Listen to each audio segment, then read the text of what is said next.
All right, so now that we're pretty comfortable with expanded form and exponential form, let's go ahead and take a look and see what happens when we're working with negative numbers, especially negative numbers as our bases. So my first problem here, I have negative 3 raised to the second power. Now there's parentheses on this one, and you'll see the problem right below it is also negative 3 to the second power. This time, though, there's not parentheses. So let's go ahead and see how those parentheses are going to impact our problem. So when we are dealing with an exponent around parentheses, it means that that exponent is going to be applied to everything within those parentheses. So everything inside there is going to be multiplied. Everything inside there is our base. So if I'm going to write expanded form of this, I'm going to say, all right, I've got negative 3 times negative 3. Negative 3 2 times. Now I can see here that if I take a negative times a negative, I remember that that's going to be a positive. So I know that this is going to be a positive answer.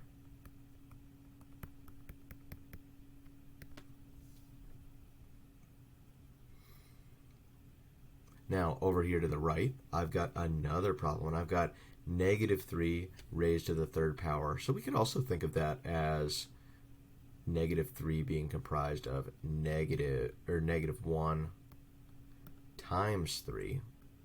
So negative 1 times positive 3, all raised to the third power.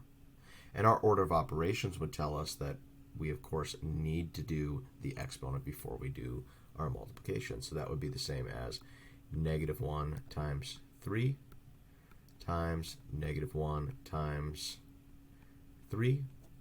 And our associative property of multiplication says we can group these however we'd like in order to have the same product. And we can use our commutative property of multiplication in order to reorganize this however we'd like. So we could reorganize this as, we've got one more negative 3 there. So we could reorganize this as negative 1 times negative 1 times negative 1 times 3 times 3 times 3. Now I've got a negative times a negative. That's going to give us a positive. Then I'm left with one more negative. And that negative doesn't have anything to cancel out with. So I know that this is going to be a negative product in the end. In fact, this is going to be negative 27.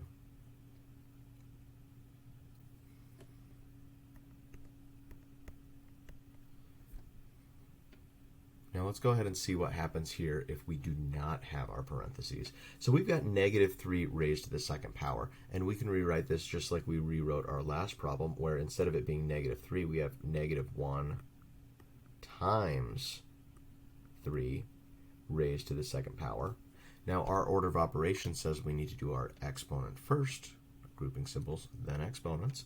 So let's go ahead and do our exponent. So if we rewrite this in expanded form, we have negative 1 times 3 times 3 again. So now if we're going to go ahead and look at this, we've got negative 1 times positive 3 times positive 3. Negative times a positive is a negative number.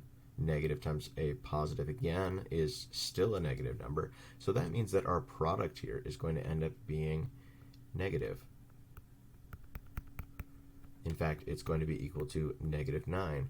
Now, if we compared that to our top problem here, where we had negative 3 times negative 3, a negative times a negative was positive, that gives us positive 9. So while they're both the same value, they're both 9s, one of them is positive and one of them is negative. So it's really important for us to understand how those parentheses are going to impact our products. So then go ahead and take on that last one where we have negative 3 raised to the third power without the parentheses. See if that's going to have a negative or a positive answer.